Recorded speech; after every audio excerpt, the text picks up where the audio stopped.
இந்த வீடியோல நம்ம வந்து மோல் கான்செப்ட்ல இருந்து ஒரு பேசிக்கான கொஸ்டின் தான் நம்ம வந்து பார்க்க போறோம். இங்க நமக்கு என்ன கேட்டிருக்காங்கன்னா, calculate the molar mass of the following. இங்க நமக்கு என்ன கொடுத்துருக்காங்க, மோலார் மாஸ் வந்து கேட்டுருக்காங்க. அப்போ ஒரு மோல் சப்ஸ்டன்ஸ் உடைய மாஸ் வந்து நமக்கு வந்து கேட்டிருக்காங்க. ஓகேவா? இப்போ ஃபார் எக்ஸாம்பிள் வந்து பார்த்தீங்கன்னா, வாட்டர் வந்து கேட்டிருக்காங்க. அப்போ வாட்டர்ல நமக்கு வந்து என்னெல்லாம் இருக்குது? வாட்டர்ல என்னென்ன ஆட்டம்லாம் நமக்கு வந்து இருக்குது? Water which is equal to 2 hydrogen வந்து நமக்கு வந்து இருக்குது. பிளஸ் நமக்கு என்னன்னு பார்த்தீங்கன்னா, ஒரு ஆக்ஸிஜன் மாலிகுல் வந்து நமக்கு வந்து இருக்குது. அப்போ ஹைட்ரஜனுடைய அட்டாமிக் வெயிட் நமக்கு என்னன்னு பார்த்தீங்கன்னா 1 வந்து வரும். ஓகே, அப்போ 2 into 1 ப்ளஸ் நமக்கு ஆக்சிஜன் நமக்கு என்ன பார்த்தீங்கன்னா 16. ஆக்சிஜனோட அட்டாமிக் வெயிட் நமக்கு வந்து 16. அப்போ 2 + 16 which is equal நமக்கு என்ன 18. அப்போ இதோட மாலிகுலர் மாஸ் வந்து பார்த்தீங்கன்னா நமக்கு வந்து மோலார் மாஸ் வந்து பார்த்தீங்கன்னா 18 கிராம். ஓகே, அப்போ 18 கிராம் வந்து போடணும். இது வந்து பார்த்தீங்கன்னா மோலார் மாஸ், அதாவது ஒரு மோல் சப்ஸ்டன்ஸ் உடைய மாஸ். ஒரு மோல்ன்றது என்னது 6.023 6.023 into 10 to the power of 23 molecule எடுத்துக்கிட்டீங்கன்னா அதோட வெயிட் வந்து நமக்கு வந்து இருக்கும் 18 கிராம் வந்து இருக்கும். நெக்ஸ்ட் நம்ம என்ன பண்ண போறோம்னா carbon di oxide. Carbon di oxide எப்படி இருக்குன்னு பார்த்தீங்கன்னா ஒரு கார்பன் வந்து இருக்குது பிளஸ் 2 ஆக்சிஜன் வந்து நமக்கு வந்து இருக்குது இல்லையா, 2 ஆக்சிஜன் மாலிகுல் வந்து இருக்குது. அப்போ நம்பர் ஆஃப் ஆக்சிஜன் மாலிகுல் நமக்கு என்ன இருக்குன்னா 2 வந்து இருக்குது. கார்பனுடைய அட்டாமிக் வெயிட் நமக்கு என்னது 12 பிளஸ் ஆக்சிஜனோட அட்டாமிக் வெயிட் என்ன பார்த்தீங்கன்னா நமக்கு வந்து 16 இல்லையா. அப்போ நமக்கு என்ன 12 plus 32 which is equal to 44 gram. அப்போ 1 மோல் கார்பன் டை ஆக்சைடோட மாஸ் வந்து நமக்கு இருக்குன்னா 44 கிராம் வந்து இருக்கும்.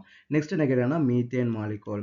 அப்போ methane molecules contain 1 carbon atom plus 4 hydrogen atom. So what is the atomic weight of the carbon atom? Atomic weight of the carbon atom is the 12 and atomic weight of the hydrogen atom is the 1. Then what will happen? 12 plus 4 which is equal to 16.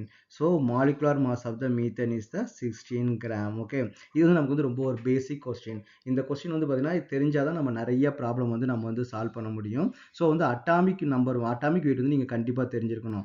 At least வந்து பார்த்தீங்கன்னா atomic number 1 to 20 வரைக்கும், அதாவது hydrogen ஆட்டத்திலேருந்து கால்சியத்துக்கு வரைக்கும் நமக்கு என்ன பண்ணால் atomic நம்பரும் atomic வெயிட்டும் நீங்கள் வந்து மெமரி பண்ணுங்க. நான் ஒரு சில ஷார்ட்கட்லாம் உங்களுக்கு சொல்லி கொடுத்துருக்கேன். அட்டாமிக் வெயிட் வந்து நமக்கு வந்து எப்படி மெமரி பண்ணுறது 1 to 20 வரைக்கும். ஆட் நம்பராக இருந்தால் அதுக்கு ஒரு ரூல் இருக்குது, ஈவன் நம்பராக இருந்தால் ஒரு ரூல் வந்துருக்கு இல்லையா.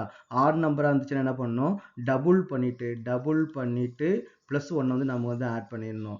ஈவன் நம்பராக இருந்துச்சுன்னா என்ன பண்ணணும், அப்படியே நம்ம வந்து டபுள் ஆக்கி போட்டுடணும். இதுதான் அட்டாமிக் நம்பருக்கும் அட்டாமிக் வெயிட்டுக்கும். அப்போ அட்டாமிக் நம்பர் ஆட் நம்பராக இருந்துச்சுன்னா டபுள் ஆகிட்டு ப்ளஸ் 1 வந்து ஆட் பண்ணிக்கணும். இப்போ ஃபார் எக்ஸாம்பிள் பார்த்தீங்கன்னா சோடியம் வந்து இருக்குது. சோடியத்தோட அட்டாமிக் நம்பர் என்ன நமக்கு வரும் 11 வந்து வரும். அப்போ இது ஆட் நம்பர் இல்லையா. அப்போ டபுள் ஆக்குனா 22 ப்ளஸ் 1 வந்து பார்த்தீங்கன்னா 23 வந்து நமக்கு வந்து வரும். ஆக்சிஜன்லாம் ஈவன் நம்பர், அட்டாமிக் நம்பர் 8, அது அப்படியே டபுள் ஆக்குனா 16 வந்து வரும். ஸோ இது வந்து பார்த்தீங்கன்னா அட்டாமிக் நம்பர் 1 to 20 வரைக்கும் இது வந்து ஒரு ஷார்ட்கட். இது வந்து ரூல் கிடையாது, இது வந்து ஒரு ஷார்ட்கட். இது வந்து அட்டாமிக் நம்பர் 1 to 20 வரைக்கும் தான் அப்ளை ஆகும், அதுக்கப்புறம் நமக்கு வந்து அப்ளை ஆகாது.